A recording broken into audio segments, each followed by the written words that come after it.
dengan tema melakukan yang berkenan kepada Tuhan. Di dalam Roma 12 ayat yang kedua firman Tuhan, "Janganlah kamu menjadi serupa dengan dunia ini, tetapi berubahlah oleh pembaharuan budimu, sehingga kamu dapat membedakan manakah kehendak Allah, apa yang baik, yang berkenan kepada Allah, dan yang sempurna." Jemaat yang saya kasihi di dalam Tuhan Yesus Kristus, Allah yang kita sembah, Allah yang kita kasihi adalah Allah yang baik. Sehingga kita diminta untuk melakukan kehendaknya Tuhan, yaitu yang baik, yang berkenan, dan yang sempurna di hadapan Dia. Khusus saat ini kita akan belajar mengenai berkenan kepada Allah. Ketika dikatakan berkenan, maka berkenan di sini artinya yaitu sangat menyenangkan, memuaskan, dan dapat diterima. Itu artinya adalah segala sesuatu apapun yang kita lakukan, baik itu dalam pikiran kita, perkataan, perbuatan, ataupun tingkah laku kita, yang diminta adalah semua yang menyenangkan hati Tuhan. Itu pastinya adalah yang baik dan lebih daripada baik, yaitu berkenan di hadapan Allah.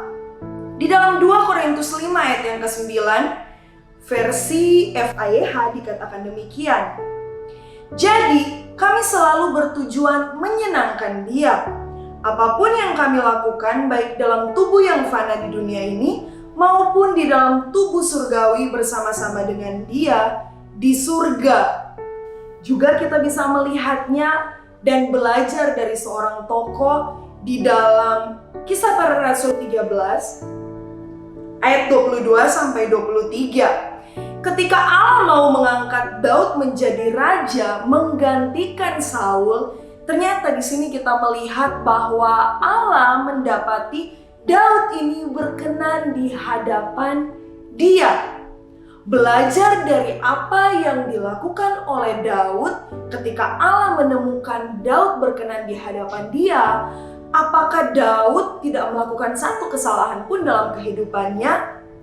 Kalau kita membaca dengan benar, pasti kita akan menemukan bahwa Daud berulang kali jatuh ke dalam dosa dan melakukan kesalahan.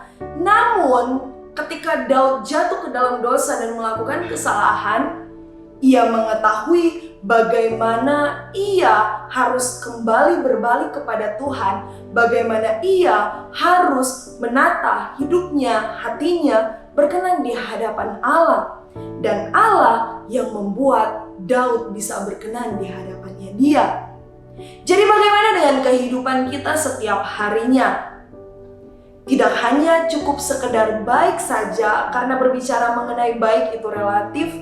Baik di mata satu orang, belum tentu di mata orang yang lainnya juga baik. Tetapi ketika kita berkata bahwa kita mau hidup berkenan di hadapan Allah, itu sudah pasti hal yang baik. Caranya, baca firman Tuhan, lakukan itu setiap hari. Kita akan menjadi orang-orang yang dekat dan berkenan di hadapan Allah. Mari dalam kehidupan kita mau berusaha untuk mencari perkenanan Allah dan bukan perkenanan manusia. Pastinya dengan melakukan kehendak Allah di dalam kehidupan kita. Itu dia untuk renungan kita hari ini. Selamat menjadi berkenan di hadapan Allah. Tuhan Yesus memberkati.